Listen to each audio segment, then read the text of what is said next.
Product நீங்க வந்து choose பண்ணுங்க சார். விருப்பப்பட்டு சூஸ் பண்ணீங்க. இப்போ இவ்வளவு தூரம் உங்களுக்கு அது ப்ராடக்ட் நல்ல ப்ராடக்ட்னு சொன்னீங்க, ப்ரமோட் ஆகுதுன்னு சொன்னீங்க.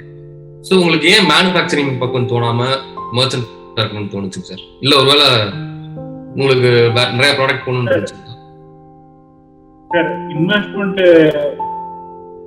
போடணும் சார். ஃபர்ஸ்ட் விஷயம் 365 டேஸ் ஆர்டர் கிடைக்கும்.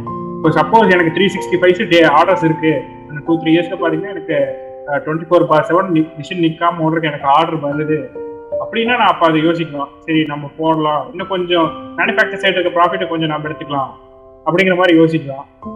பட் இப்போ பாத்தீங்கன்னா அது அது ஏன்னா பாத்தீங்கன்னா எனக்கு ப்ராடக்ட்டும் புரியுது, அங்க ஒரு இன்வெஸ்ட்மெண்ட் போட்டு அது சூட் ஆகாது.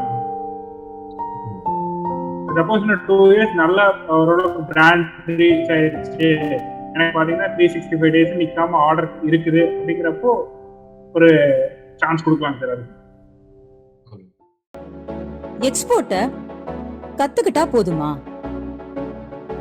அத பத்தின புரிதல் வேண்டாமா? புரிதல் மட்டும்தான் வியாபாரத்துல உங்களை நிலைக்க வைக்கும். கற்றலினும் புரிதல் நன்று.